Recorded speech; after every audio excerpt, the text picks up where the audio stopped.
सुन साथी मेरो कथा, मर्यादित आवाज, पहुँचयुक्त समाज। नमस्कार, सुन साथी मेरो कथाको अर्को एपिसोडमा यहाँहरू सबैलाई स्वागत छ। आज हामी अपाङ्गता, जलवायु परिवर्तन र यौन तथा प्रजनन स्वास्थ्य अधिकारमा रहेको असमानताबारे छलफल गर्न गइरहेको छौँ। यस विषयमा छलफल गर्न हामीसँग आज एकदम विशेष अतिथिहरू पनि उपस्थित हुनुभएको छ। मदनजी र विजयजीलाई यहाँ म पोडकास्टमा स्वागत गर्न चाहन्छु र हजुरहरूको छुट्टो परिचय दिन पनि अनुरोध गरेँ। धन्यवाद आमन्त्रणको लागि। म विजयराज पन्त र हाल म चाहिँ प्लान इन्टरनेसनल नेपालमा विगत 3 वर्षदेखि कार्यरत छु र अहिलेको मेरो पोजिसन ह्युमेनिटेरियन रेस्पोन्स म्यानेजरको रूपमा रहेको चाहिँ छ। नमस्कार, सर्वप्रथम त मलाई यहाँ निमन्त्रणा गरी मेरा विचारहरू राख्ने मौका दिनुभएकोमा धेरै धेरै धन्यवाद दिन चाहन्छु।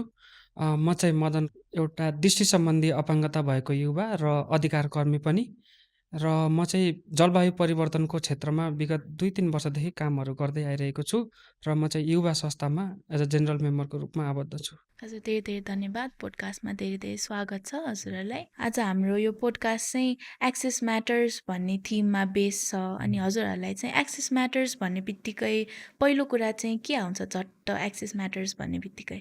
अब म चाहिँ ह्युमेनिटेरियन सेक्टरमै चाहिँ काम गर्ने भएर यो सबैलाई चाहिँ सहज चाहिँ हुँदैन। त्यही भएर चाहिँ अलिकति डिग्निफाइड तरिकाको कुराहरू चाहिँ मलाई चाहिँ आउँछ। किन त्यो अवस्था यस्तो अवस्था हुन्छ कि ह्युमेनिटेरियनको आपद विपदको अवस्था जहाँ चाहिँ त्यो धेरै कुरा सहज हुँदैन। त्यो हिसाबले चाहिँ मैले चाहिँ अलिकति एक्सेसलाई डिग्निटीको रूपमा चाहिँ बढी हेर्ने गर्छु। मदनजीलाई? मलाई पनि विजय सरको कुरामै समर्थन गर्न मन लाग्यो। एक्सेस म्याटर भन्दा बित्तिकै मेरो दिमागमा पनि झट्टै डिग्निटी र राइट्स भन्ने कुराले चाहिँ प्रभाव पार्छ जस्तो लाग्छ। सो हाम्रो चाहिँ यो डिसेबिलिटी इन्क्लुजन अनि यो क्लाइमेट क्राइसिसहरू अनि यस्तो यो ह्युमेनिटेरियन रेस्पोन्सकै सेक्टरमा चाहिँ एसआरएचआर राइट्सहरूलाई चाहिँ सँगै जोडेर कुरा गर्नु चाहिँ किन महत्त्वपूर्ण छ जस्तो लाग्छ? हाम्रो चाहिँ जुन ट्रेडिसनल ह्युमेनिटेरियन वर्क चाहिँ छ त्यसमा चाहिँ हामीले कतिपय कुराहरूलाई चाहिँ अलिकति पछाडि हेर्ने गर्ने गर्थ्यौँ, प्राथमिकता साथमा राखेर रिलिफ डिस्ट्रिब्युसन आदि इत्यादि भनेर चाहिँ।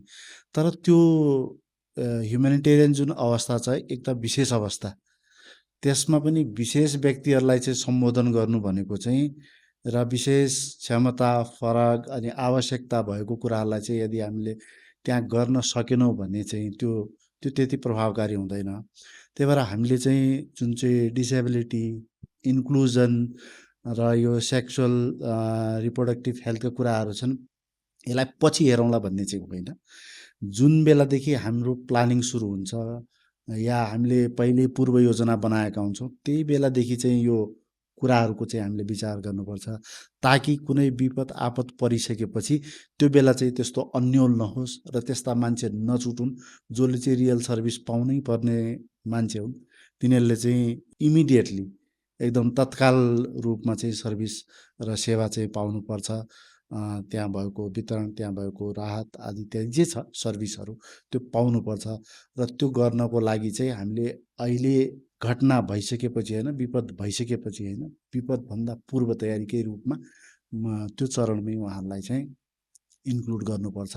उनका आवश्यकता के हुन्, कस्तो हुनसक्छ, कस्तो अवस्था हुन सक्छन्, कस्ता कस्ता खाले चाहिँ त्यो डिसेबिलिटीका कुराहरू हुन सक्छन्, त्यो सबै कुराको आकलन एसेसमेन्ट पहिले गरेर गऱ्यो भने चाहिँ एउटा रिस्पोन्स मैले अघि भने नि त्यो डिग्निफाइड तरिका अझ त्यसलाई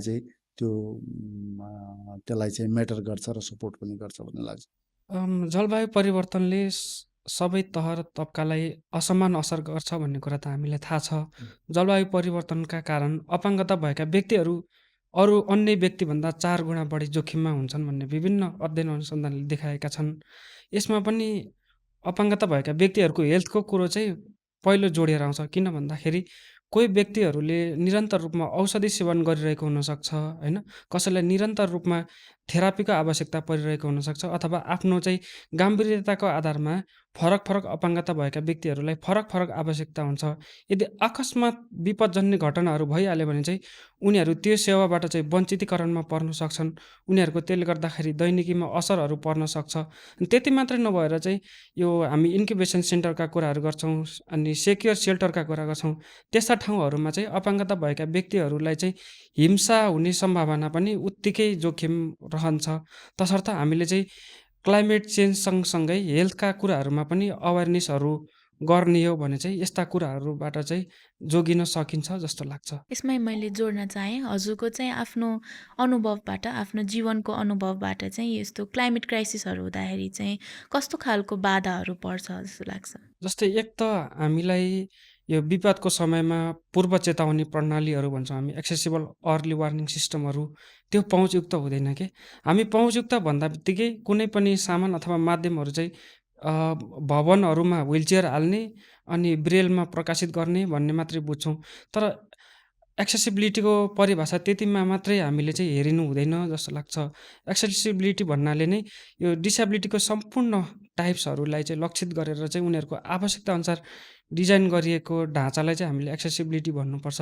त्यसमा चाहिँ यो अर्ली वार्निङ सिस्टमको कुरा गर्दाखेरि चाहिँ हामीले यो पूर्व चेतावनी प्रणाली चाहिँ अडियोमा, त्यसपछि भिडियोमा, अनि सरल र स्पष्ट भाषामा होइन, अनि त्यसपछि साङ्केतिक भाषाहरूमा चाहिँ राख्न सक्यो भने चाहिँ त्यो चाहिँ पाइँदैन, त्यो चाहिँ नराखेको पाइन्छ, त्यो एउटा बाधाको रूपमा भयो। अनि अर्को भनेको चाहिँ हामीलाई यो राहत वितरणका कुराहरूमा एकदमै धेरै चाहिँ विभेद भएको फिल हुन्छ। त्यसै गरी यो अपाङ्गता मैत्री चाहिँ विपदजन्य नीतिहरू चाहिँ नबन्ने अर्को एउटा समस्या भयो होइन। एउटा इक्जाम्पलको रूपमा म के सेयर गर्न चाहन्छु भन्दाखेरि भूकम्पको समयमा यदि भुइँचालो आइहाल्यो भने अन्य अपाङ्गता नभएका व्यक्तिहरू त कुदेर अथवा दौडेर सहज ठाउँमा जान सक्छन् होइन। त्यही ठाउँमा चाहिँ दृष्टि सम्बन्धी अपाङ्गता भएका व्यक्ति खाली ठाउँमा जाने अथवा खुल्ला स्थानमा जानुको सट्टो चाहिँ उनीहरू चाहिँ सुरक्षित स्थानमा जानुको सट्टो कुनै क्राउडी प्लेसमा चाहिँ उल्टोतिर त्यो थाहा नभएर चाहिँ गइरहेका हुन सक्छन् कि। यस्ता जोखिमहरू अथवा चुनौतीहरू, बाधाहरू चाहिँ हामीसँग एक्सेसको कारणले चाहिँ भइरहेको हुन्छ। अनि हजुर यता ह्युमेनिटेरियन रेस्पोन्सको अहिले म्यानेजरको रूपमा काम गर्दै हुनुहुन्छ नि त। अनि यो सेक्टरमा काम गर्दै गर्दाखेरि चाहिँ यो क्लाइमेट क्राइसिसहरू हुँदा उहाँले भन्नुभयो नि उहाँलाई कति धेरै इस्युजहरू भइरहेको छ, बाधाहरू भइरहेको छ भनेर। त्यस्तोमा काम गर्दाखेरि चाहिँ धेरैजसो यो डिसेबिलिटी भएको व्यक्तिहरूलाई चाहिँ किन उहाँहरू एकदमै यो क्राइसिसहरू हुँदाखेरि चाहिँ इफेक्ट भएको जस्तो लाग्छ? हाम्रो पूर्व तयारी जुन छ त्यो जति राम्रो भयो, त्यो पूर्व राम्रो हुने भनेको जति हामीले इन्क्लुजिभ रूपमा चाहिँ त्यसलाई चाहिँ तयारी गर्न सक्यौँ, आफ्नो पूर्वाधारदेखि लिएर आफ्नो डिस्ट्रिब्युसन गर्ने ठाउँदेखि लिएर त्यो डिस्ट्रिब्युसन गर्ने के चिज त विपदले एकै तरिकाले सबलाई चाहिँ इक्वली अफेक्ट गरेको हुँदैन। सबको आफ्नो फरक तरिका हुन्छ। त्यसमा पनि अपाङ्गता आदि इत्यादि भएको व्यक्तिहरूलाई चाहिँ त्यसले झन् विपदले चाहिँ झन् तिनीहरूलाई चाहिँ बढी असर गर्छ। त्यस्तो अवस्थामा यदि हामीलाई चाहिँ त्यो निड, त्यो असेसमेन्ट हामीले गरेका छैनौँ र त्यो सेन्सिटाइज हामी छैनौँ भने चाहिँ हामीले गर्ने रेस्पोन्सहरू चाहिँ अलिकति ट्रेडिसनल रूपमा खालि बाँड्ने गर्ने भन्ने मात्रै हुन्छ। त्यही भएर चाहिँ उहाँले अहिले अर्ली वार्निङका कुरा गर्नुभयो। अब अर्ली वार्निङमा चाहिँ अहिले हामीले चाहिँ खालि साइरनको कुरा गरौँला, तर त्यहाँ त्यो समुदायमा यदि नसुन्ने मान्छे छन् भने चाहिँ उहाँलाई हामीले कसरी बुझाउने होइन, त्यो कुरो चाहिँ हुनसक्छ नि त। त्यही भएर त्यो यदि त्यसको जानकारी मैले चाहिँ या म सेन्सिटाइज छैन भने चाहिँ मैले त्यसको तयारी गर्न सक्दैन। त्यही भएर एकदम इन्क्लुसिभ तरिकाले चाहिँ हाम्रो समुदायमा यस्ता मान्छे पनि हुनसक्छ, उहाँहरूको निड के होला, उहाँलाई त्यस्तो अवस्थामा चाहिँ कसरी हामीले गर्न सकौँला भनेर चाहिँ एउटा छुट्टै टाइपको चाहिँ प्लानिङ चाहिँ गरेर अगाडि बढ्यो भने चाहिँ मेरो विचारमा यसलाई चाहिँ अलिकति मोर इन्क्लुसिभ, मोर फ्रेन्डली हामी बनाउन सक्छौँ। हजुर, अनि प्लान इन्टरनेसनलले पनि यो ह्युमेनिटेरियन सेक्टरमा काम गर्दै आएको छ, एडहरू प्रोभाइड गर्ने, राहतहरू दिने त्यस्तो गर्दै आएको छ नि त। अनि यस्तो एकदम आपतकालीन बेलामा चाहिँ अपाङ्गता भएका व्यक्तिहरूलाई धेरैजसो चाहिँ कसरी इन्क्लुजिभ अथवा एकदमै फेयर स्पेसमा चाहिँ कसरी इन्क्लुजिभिटी इन्स्योर गर्दै आएको छ? हामीले अहिले रेस्पोन्स गर्दाखेरि चाहिँ जस्तो इमिडिएट रूपमा किन लाइफ सेभिङको कुराहरू पनि हुन्छ कतिपय उसमा चाहिँ होइन। लाइफ सेभिङको उसमा चाहिँ हामीले 2-4 वटा कुराहरूलाई चाहिँ अलिकति महत्त्वपूर्ण तरिकाले जस्तो हामी पानीको कुरा गरौँ या हाइजिनको कुरा गरौँ, त्यो सबलाई चाहिँ चाहिने कुरा हो, होइन? रिगार्डलेस त्यो कसै कुनै उसको अपाङ्गता आदि इत्यादि भन्दा पनि त्यो एकदम बेसिक निड हुनसक्छ त्यतिखेर। तर त्यो भित्र पनि हामीले चाहिँ यदि मेन्सुरल हाइजिनको कुरा गऱ्यौँ भने चाहिँ हामीले अलिकति फरक तरिकाले सोच्नुपर्ने होला। त्यो किटहरू डिजाइन गर्दाखेरि चाहिँ के सामान दिने भन्ने कुराहरू चाहिँ त्यो डिग्निटी किट त्यो फरक हुनसक्छ। हाइजिन किट चाहिँ हामीले होल रूपमा सोच्दाखेरि पुरा परिवारलाई चाहिँ हिसाबले त्यहाँ पनि अब केही फ्यामिली मेम्बर हुन्छन् र उहाँहरूलाई पनि त्यो सेनिटरी प्याडहरू राख्ने कुराहरू हुनसक्छ। त्यसै गरी यदि हामीसँग त्यो इन्फर्मेसन छ हाम्रो समुदायमा यतिजना व्यक्तिहरू चाहिँ डिसेबल छन् या उहाँलाई स्पेसल टाइपको सपोर्ट चाहिन्छ भने चाहिँ त्यो इन्फर्मेसनको आधारमा हामीसँग स्रोत नभए तापनि हामीले त्यसलाई चाहिँ कोअर्डिनेट गरेर यो चाहिँ हामीसँग ग्याप छ, हामीले अरू क्लस्टरका मेम्बरहरूलाई पनि यसरी चाहिँ जान सकिन्छ भनेर चाहिँ हामीले उहाँहरूसँग पनि कोअर्डिनेट गर्छौँ। र विशेष गरी चाहिँ हामीले बनाउने शौचालय त्यस्तो अवस्थामा बनाउने शौचालय आदि इत्यादि हामीले चाहिँ डिसेबल फ्रेन्डली र त्यो मापदण्डलाई चाहिँ हामीले चाहिँ पिजिआईको लेन्सबाट प्रोटेक्सन, जेन्डर र इन्क्लुजनको लेन्सबाट चाहिँ हेरेर हामीले हाम्रो रेस्पोन्सहरूलाई चाहिँ प्लान गरेका हुन्छौँ र त्यसै अनुसार चाहिँ एक्जिक्युट पनि गर्ने गरेका हुन्छौँ। सर्वप्रथम त यो रिलिफ डिस्ट्रिब्युसन हुँदाखेरि हामीसँग चाहिँ अपाङ्गताको निडको आधारमा अथवा अपाङ्गताको पपुलेसनको आधारमा चाहिँ हामीसँग डिसएग्रिगेटेड डाटा हुन जरुरी छ, होइन? अनि त्यो डाटाले नै अपाङ्गता भएका व्यक्तिहरूको रियल निड के हो, अनि के कस्ता चाहिँ उनीहरूलाई सेवा सुविधाहरू आवश्यकता पर्छन् भन्ने कुराहरू चाहिँ त्यसले रिफ्लेक्ट गर्छ। अनि अर्को भनेको चाहिँ रिलिफ डिस्ट्रिब्युसन गर्दाखेरि चाहिँ हामीले त्यो ठाउँ कतिको एक्सेसिबल छ त, अथवा त्यो ठाउँमा चाहिँ 10 प्रकारका अपाङ्गता भएका व्यक्तिहरू, है, नेपालको सन्दर्भमा चाहिँ 10 प्रकारका अपाङ्गता भएका व्यक्तिहरू हुनुहुन्छ। अनि त्यो राहत बाँड्ने स्थल चाहिँ 10 प्रकारका अपाङ्गतालाई लक्षित गरी पहुँचयुक्त बनाइएको छ कि छैन भन्ने कुरामा चाहिँ हामीले ध्यान दिनुपर्छ होला। अब त्यहाँ हामीले व्हिलचेयर जाने त बनाउन सकौँला, अथवा त्यहाँ म जस्तो दृष्टिबिन जान सक्ने अवस्था छ कि छैन, त्यहाँ चाहिँ बाहिर अपाङ्गता भएका व्यक्तिहरू जानु हो भने चाहिँ त्यहाँ साङ्केतिक भाषाको व्यवस्था छ कि छैन, होइन? त्यसै गरी अन्य बौद्धिक अपाङ्गता अथवा साइको सोसल डिसेबिलिटीहरू जानुभयो भने चाहिँ उहाँहरूलाई लक्षित गरेर चाहिँ त्यो मैत्री व्यवहारहरू प्रदान गरिएको छ कि छैन भन्ने यस्ता कुरामा चाहिँ हामीले ध्यान दिनुपर्छ। अनि अर्को भनेको चाहिँ यो जुन हामी राहत वितरणका सामग्रीहरू भन्छौँ नि, त्यस्तोमा चाहिँ एकचोटि मलाई के परेको थियो भन्दाखेरि यो कोभिडको टाइममा चाहिँ म स्टुडेन्ट बाहिर कतै बस्थेँ, अनि मलाई एकदमै निड बेस सामान भन्दा पनि नचाहिने सामान, जस्तै अब म त सेनिटरी प्याड युज गर्दिनँ नि त, त्यो राहत प्याकेजमा चाहिँ सेनिटरी प्याड पनि मलाई उपलब्ध गराएको थियो। त्यसको साटो चाहिँ त्यो सेनिटरी प्याड जसलाई अलिकति आवश्यकता थियो उसको त्यो निड बेस आधारमा चाहिँ एउटा महिला साथीलाई दिएको भए त उहाँले त्यो कुराले अलिकति हेल्प हुन्थ्यो नि त। अथवा त्यो सेनिटरी प्याडको साटो मैले युज गर्ने चाहिँ, अथवा मैले युज गर्ने मलाई सहायता सामग्रीको रूपमा प्रयोग गर्ने व्हाइट क्यान हालेको भए चाहिँ मलाई अलिकति सहज हुन्थ्यो, होइन? यी यस्ता समस्याहरू चाहिँ छन्। यस्ता समस्याहरूमा चाहिँ हामीले काम गर्न चाहिँ यो डिस्ट्रिब्युसन प्लेसको चाहिँ एक्सेसिबिलिटीमा हामीले बढी जोड दिनुपर्छ। अनि यो जुन हामी डिस्ट्रिब्युसन यो अप्रोचलाई चाहिँ ब्ल्याङ्केट अप्रोचबाट चाहिँ हामीले व्यवस्था गर्नुपर्छ र सबैको इन्क्लुजन र एक्सेसलाई चाहिँ ख्याल गर्नुपर्छ जस्तो लाग्छ। हजुर, अब यसमा चाहिँ मैले थोरै एसआरएचआरको पनि मिसकन्सेप्सनहरूको बारेमा जोड्न चाहेँ। हाम्रो यो अपाङ्गता भएको व्यक्तिहरूलाई चाहिँ धेरै जसो एसआरएचआरसँग सम्बन्धी कन्भर्सेसनहरूमा चाहिँ इन्क्लुड गरिँदैन। अनि यो यौन तथा प्रजनन स्वास्थ्यसँग पनि धेरै नै मिसकन्सेप्सनहरू पनि मैले सुनेको पनि छु, देखेको पनि छु नि त।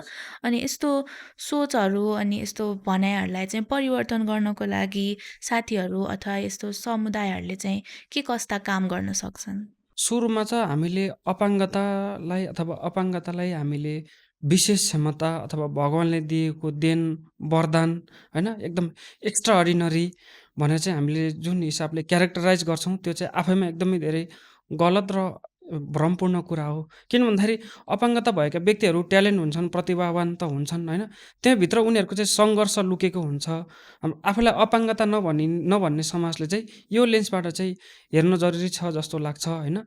हेल्थको कुरा गर्नु पर्दाखेरि हाम्रो समाजमा अपाङ्गतालाई लिएर धेरै नै मिथ्या खालका भ्रामक सोचाइहरू रहेको चाहिँ हामीले पाउँछौँ।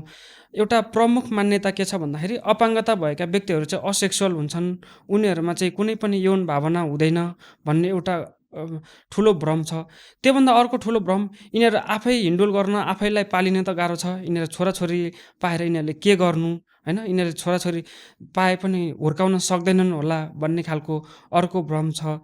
अनि अब अपाङ्गता भएका व्यक्तिहरूलाई चाहिँ अब आफू नै लाइफ सस्टेन गर्न गाह्रो भइरहेको अवस्थामा चाहिँ अब विवाह कसरी गर्छन् होला, विवाह गरेर पनि अब आफ्नो पार्टनरहरूलाई पाल्न सक्दैनन् होला, आफ्नो पार्टनरलाई चाहिँ खुसी बनाउन सक्दैनन् होला भन्ने चाहिँ एकलौटी भ्रम छ कि त्यो चाहिँ आफैमा गलत छ। र हामीले चाहिँ अपाङ्गता सम्बन्धी जनचेतना, होइन, अपाङ्गता सम्बन्धी विभिन्न चाहिँ अन्य सचेतीकरणका क्याम्पेनहरू चलाएर चाहिँ यस्ता भ्रमहरू चिर्न सक्छौँ। अब यो क्लाइमेट क्राइसिसहरू अनि इमर्जेन्सीहरूको कुरा गरिरहेको थियौँ त हामी अघिदेखि। अनि यस्तो क्लाइमेट क्राइसिसहरू, इमर्जेन्सीहरू हुँदाखेरि चाहिँ सरकार अनि ह्युमेनिटेरियन एड अनि अपाङ्गता भएका व्यक्तिहरूलाई चाहिँ यो अर्गनाइजेसनहरू बिचमा चाहिँ कोअर्डिनेसन कति इम्पोर्टेन्ट छ? कोअर्डिनेसनको हिसाबले चाहिँ हेर्ने हो भने त एकदमै महत्त्वपूर्ण। विभिन्न सङ्घ-संस्थाहरू चाहिँ सबको आफ्नो आफ्नो क्यापेसिटी हुन्छन्, सबको आफ्नो आफ्नो क्षेत्राधिकार होला नि, के होला नि, कसो होला नि। र होल रेस्पोन्स, होल सपोर्ट एउटै संस्थाले गर्छु भन्ने चाहिँ सम्भव पनि छैन। यो ह्युमेनिटेरियन क्राइसिसमा त झन् यसको चाहिँ मोर कोअर्डिनेटेड इफेक्ट चाहिँ, र त्यसलाई चाहिँ कोअर्डिनेसन गर्ने पनि एउटा चाहिँ छुट्टै निकाय पनि चाहिन्छ जस्तो लाग्छ मलाई चाहिँ। अरूले चाहिँ तिनका रिसोर्सेसहरूलाई चाहिँ गर्नको लागि पनि। अब हामी जस्तो प्लान जस्तो इन्टरनेसनल नेपाल जो चाहिँ मोस्टली बालबालिकाको क्षेत्रमा चाहिँ काम गर्छ, युवाको क्षेत्रमा काम गर्छ, तर यसले सबै कुराको सल्युसन त्यो बेला चाहिँ दिन सक्छ भन्ने पनि छैन। तर यसले एटलिस्ट चाहिँ जो आफूसँग ग्याप छ त्यो कोसँग छ भनेर चाहिँ आइडेन्टिफाई गरेर उहाँसँग हातेमालो गरेर अगाडि बढ्न सक्छ। अहिले यो जल्दोबल्दो विषय क्लाइमेटको कुरा, क्लाइमेटको एउटा छुट्टै विषय होला, एजुकेसन एउटा छुट्टै विषय होला, तर यसलाई चाहिँ कोअर्डिनेट गरेर चाहिँ हामी कसरी बढी अवेरनेस गर्न सक्छौँ त्यो एउटा आउन सक्छ नि त। त्यही भएर चाहिँ कोअर्डिनेसन चाहिँ त एकदमै महत्त्वपूर्ण छ जुनसुकै सेक्टरमा पनि, चाहे अवेरनेसको कुरा हो, चाहे रेस्पोन्सको, चाहे प्लानिङ हो, चाहे अरू जेसुकै पनि हुनसक्छ त्यसमा। हजुर, हामी चाहिँ अलिकति धेरै नै डिप कन्भर्सेसनमा गयौँ। अब चाहिँ थोरै रिल्याक्स गर्नको लागि एउटा फन सेगमेन्ट गरौँ है त। फन सेगमेन्टमा चाहिँ एउटा वान वर्ड मैले चाहिँ सर्टेन सेन्टेन्स भन्छु, त्यो भन्दाखेरि चाहिँ तपाईँहरूलाई झट्ट वान वर्ड चाहिँ के एकदमै इम्पोर्टेन्ट छ भनेर तपाईँहरूले चाहिँ भन्नु है त। इन्क्लुजिभ इमर्जेन्सी रेस्पोन्स सिस्टममा चाहिँ हुनै पर्ने एउटा चिज। आई थिङ्क डिग्निटी किट भन्छु म अहिलेलाई चाहिँ। अनि एसआइएचआर सर्भिसेसहरूमा चाहिँ हुनुपर्ने एउटा चिज। आई थिङ्क सेनिटरी प्याडको चाहिँ बढी कुरा हुन्छ त्यसमा चाहिँ। अब चाहिँ मैले मदनजीतर्फ कि डिसेबिलिटी इन्क्लुजन अनि इमर्जेन्सी सिचुएसनहरूमा चाहिँ ढिलै गर्न नहुने एउटा चिज। एक्सेसिबिलिटी र एक्सेसिबल बिहेभियर भन्छ। क्लाइमेट एक्सन, एसआइएचआर र डिसेबिलिटी इन्क्लुजनलाई जोड्ने एउटा कुरा। त्यो चाहिँ इन्क्लुसिभ पोलिसी र नो जजमेन्टल इन्भाइरोमेन्ट। हस्, धेरै धन्यवाद। हाम्रो चाहिँ धेरै जसो यो क्याम्पेन्सहरू पनि भइरहेको हुन्छ नि त, कति धेरै अवेरनेस क्याम्पेनहरू भइरहेको हुन्छ। अनि त्यो क्याम्पेनहरू चाहिँ अलि डिसेबिलिटी फ्रेन्डली हुँदैन एक्सेसिबिलिटीको केसमा। अनि यस्तो अवेरनेस क्याम्पेन्सहरूलाई चाहिँ अझै एक्सेसिबिलिटी गर्न चाहिँ अर्गनाइजेसनहरूले के गर्न सक्छन्, अनि यो नीति नियमहरू बनाउने हुन्छ नि, क्लाइमेट जस्टिसको होस् या अथवा इमर्जेन्सी बेला डिजास्टरहरूको बेलामा अपनाउनु पर्ने नीतिहरू होस्, यसमा चाहिँ एज अ युवा चाहिँ युथहरूको के कस्तो एकदम मेजर रोल हुन्छ? सर्वप्रथम त अब हामीले अपाङ्गता भएका व्यक्तिहरूसँग काम गर्दाखेरि उनीहरूको चाहिँ निड के हो र उनीहरूको अथवा अवस्था के छ भनेर चाहिँ हामीले पहिलोचोटि असेस गर्न जरुरी छ जस्तो लाग्छ। अनि हामीले चाहिँ जे जति क्याम्पेनहरू, जे जति कार्यक्रमहरू अपाङ्गता भएका व्यक्तिहरूलाई लक्षित गरेर गर्छौँ, त्यसमा चाहिँ बढीभन्दा बढी उनीहरूलाई सहभागिता गराउनुपर्छ। सहभागिता मात्र गराएर पुग्दैन, एकदम मिनिङफुल, हामी अर्थपूर्ण पार्टिसिपेसन भन्छौँ। मिनिङफुल पार्टिसिपेसनलाई चाहिँ हामीले इनिसियर गर्नुपर्छ सङ्घ संस्थाहरूले।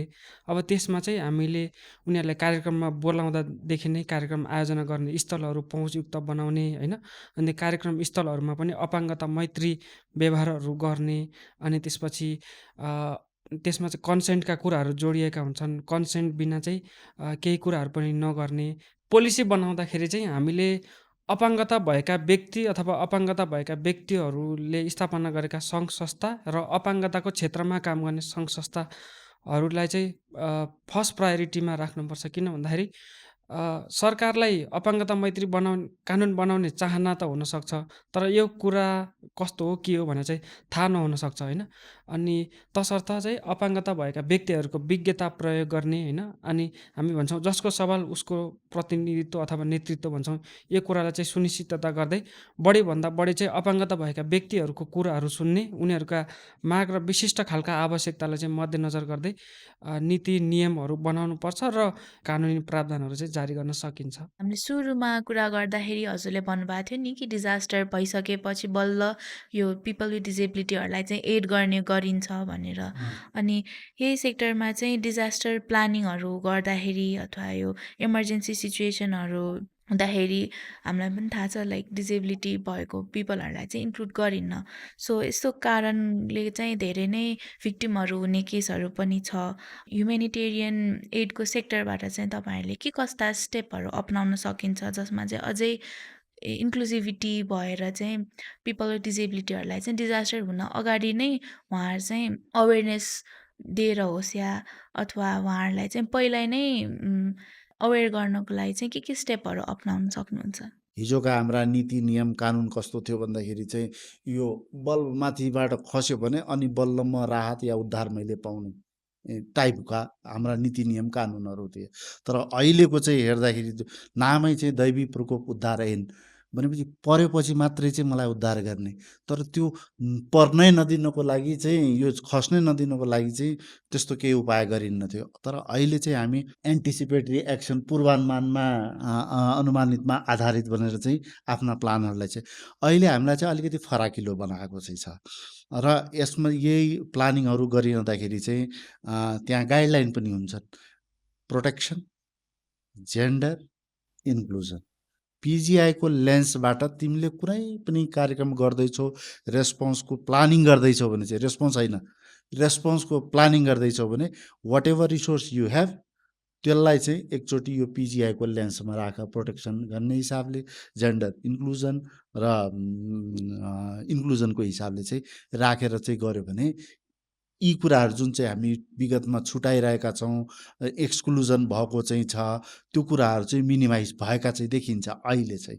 त्यही भएर अहिले उहाँले पोलिसीको कुरा गर्नुभयो, हामीले अझै पनि यसलाई चाहिँ गर्न त बाँकी नै छ। अब हामी चाहिँ त्यो सिस्टममा त्यो प्र्याक्टिसमा चाहिँ गरेर भएर अहिले म बहुतै सेटिस्फ्याक्ट्री लेभलमा त भन्दिनँ, तर विगतको तुलनामा चाहिँ गर्ने हो भने अलिकति क्वाइट सेटिस्फ्याक्ट्री चाहिँ देखिन्छ। हजुर। सो हाम्रो चाहिँ अब आगामी दिनहरूमा मदनजी अब यो इन्क्लुजिभ सिस्टम हुनुपर्छ भन्ने हामी कुरा गर्दै आइरहेको छौँ नि त। तपाईँले चाहिँ आगामी दिनहरूमा यो डिजास्टर रेस्पोन्स सिस्टम चाहिँ अझै इन्क्लुजिभ भएको देख्न चाहनुहुन्छ होला र तपाईँले चाहिँ कस्तो खालको सिस्टम बनोस् भनेर एक्सपेक्ट गर्नुभएको छ? सर्वप्रथम त अब सरकारले होइन, अनि त्यसपछि विभिन्न अन्तर्राष्ट्रिय एवं राष्ट्रिय दात्री निकायहरूले अपाङ्गतालाई चाहिँ स्वीकार्नुपर्छ। त्यो चाहिँ पहिलो कुरो भयो होइन। त्यसपछि चाहिँ आगामी दिनहरूमा विपद सम्बन्धी अथवा हेल्थ सम्बन्धी अथवा अन्य जे जति अपाङ्गता मैत्री कानुनहरू बन्छन् तिनीहरूमा चाहिँ पूर्णतया अपाङ्गता मैत्री प्रावधानहरू चाहिँ समेटिनुपर्छ र समावेश गर्नुपर्छ भन्ने एउटा दोस्रो कुरो भयो। अनि अर्को चाहिँ हामीसँग चाहिँ डाटा त छ, तर त्यो डाटा चाहिँ डिसएग्रिगेटेड छैन होइन। त्यो डाटा डिसएग्रिगेटेड भयो भने चाहिँ नेपाल सरकार अथवा विभिन्न दात्री निकाय, विभिन्न सङ्घ संस्थाहरूलाई चाहिँ काम गर्न धेरै सहज हुन्छ। अपाङ्गता भएका व्यक्तिहरूका निम्ति समतामूलक र चाहिँ समावेशितामा आधारित नीति नियम र अवस्थाको चाहिँ निर्माण भएको चाहिँ म हेर्न चाहन्छु। हजुर, धेरै धेरै धन्यवाद। र विजयजी, हजुर चाहिँ मदन जस्तो यङ एडभोकेट जो चाहिँ डिजेबिलिटी राइट हुनको लागि, एक्सेसिबिलिटी स्पेसेसहरू क्रिएट हुनको लागि एडभोकेसी गर्दै आउनुभएको छ। उहाँ जस्तै युवा साथीहरूलाई चाहिँ कस्तो सन्देश दिन चाहनुहुन्छ? भोगाइको हिसाबले उहाँका आफ्नै सबैका फरक फरक भोगाइ छन्, तर अहिले हाम्रो समाजमा जसरी चलिरहेका छौँ या हाम्रा नीति नियम या जे पोलिसीहरू चाहिँ छन् त्यो पर्याप्त चाहिँ छैनन्। अझै हाम्रा स्ट्रक्चरहरू, संरचनाहरू, धेरै कुराहरू चाहिँ उहाँले उजागर गर्नुभएको छ। त्यो अझै पर्याप्त चाहिँ छैनन्। र अब मदनजी जस्तो युवाहरू ले चाहिँ यो विषयहरूमा चाहिँ बारम्बार आफ्नो भोइसहरूलाई चाहिँ स्ट्रङली उठाइराख्नु पर्यो आफ्नो ग्रुपहरू मार्फत र अरू प्लेटफर्म। हामीले पनि कस्तो हुन्छ भने उहाँहरूलाई चाहिँ त्यो ठाउँ दिनु पर्यो, हामीले उहाँहरूलाई पनि त्यो वातावरण चाहिँ दिनु पर्यो र उहाँले पनि त्यो यो विभिन्न मुद्दाहरू, खास गरी चाहिँ humanitarian response, sexual reproductive health, जुन चाहिँ यो जति अहिले क्लाइमेट चेन्ज जल्दोबल्दो कुराहरू, यसमा चाहिँ उहाँले निरन्तर चाहिँ आफ्नो ग्रुप मार्फत या आफ्नो नेटवर्क मार्फत चाहिँ त्यो कुराहरू चाहिँ निरन्तर त्यो कुराको उठान चाहिँ गरिराख्नुपर्छ भन्ने लाग्छ मलाई चाहिँ। हजुर, हामी चाहिँ हाम्रो कार्यक्रमको अन्त्यतिर आइपुगेका छौँ। हामीसँग आज यहाँ आएर जोडिनु भएकोमा र हाम्रो प्रश्नको उत्तर दिइदिनु भएकोमा चाहिँ धेरै धेरै धन्यवाद छ। हामीलाई आशा छ कि अझै पनि भविष्यमा चाहिँ हामीले डिसिजन मेकिङको सेक्टरमा चाहिँ पिपल विथ डिसेबिलिटीहरूको धेरै नै सहभागिता देख्न पाउँछौँ। धेरै धेरै धन्यवाद। हस्, धन्यवाद तपाईँले यो मौका चाहिँ दिनुभएकोमा। र मैले पनि चाहिँ यहाँ म यो कोठाभित्र छिर्दाखेरि र अहिले कोठाबाट बाहिर जाँदाखेरि चाहिँ मेरो पर्सेप्सन धेरै चेन्ज भएको। खास गरी मदनजीसँग चाहिँ शेर्पा दाइ, चाहे मेरो अरू ल्याङ्ग्वेज युज गर्ने कुराहरू, चाहे मैले डिजाइन गर्ने ह्युमेनिटेरियन रेस्पोन्सको किटका कुराहरू, त्यो सेटका कुराहरू, अरूको त्यसमा पनि मेरो चाहिँ एउटा पर्सेप्सन चाहिँ चेन्ज भएको चाहिँ छ। म त्यसलाई पनि धन्यवाद मदनजी। हस्, धन्यवाद सरलाई पनि र प्लान इन्टरनेसनल नेपाललाई पनि धेरै धेरै धन्यवाद दिन चाहन्छु। किन भन्दाखेरि अपाङ्गता भएका अन्य विविध इस्युहरूमा चाहिँ विगतमा यसरी चर्चा परिचर्चाहरू भइरहेका थिए र यो जलवायु परिवर्तन र हेल्थलाई एक आपसमा जोडेर चाहिँ यसरी कुराहरू भएका थिएनन्। यो हुन जरुरी थियो र आज प्लान इन्टरनेसनलले त्यो कुराको थालनी गरेको छ र हाम्रा कुराहरू सुनेको छ, सुनाइ भएका छन्। हामीले आफ्ना कुराहरू यहाँ राख्ने अवसर पाएका छौँ। त्यसका लागि चाहिँ म प्लान इन्टरनेसनल नेपाललाई र हजुरलाई पनि विशेष धन्यवाद दिन चाहन्छु। धन्यवाद। हाम्रो आजको पोडकास्टमा हामीले जलवायु परिवर्तन र अपाङ्गता भएका व्यक्तिहरूलाई चाहिँ यसले कसरी इफेक्ट पारिरहेको छ र ह्युमेनिटेरियन एडको सेक्टरमा पनि इन्क्लुसिभिटी मेन्टेन गर्नको लागि चाहिँ कसरी काम गर्दै आएको छ र काम भइरहेको छ भनेर छलफल गऱ्यौँ। सुन साथी मेरो कथा प्लान इन्टरनेसनल नेपालको सोसियल मिडिया प्लेटफर्म र CIN रेडियो नेटवर्क मार्फत हरेक शुक्रबार साँझ 7 बजे हेर्न र सुन्न सक्नुहुन्छ। हेर्न नभुल्नुहोला है त।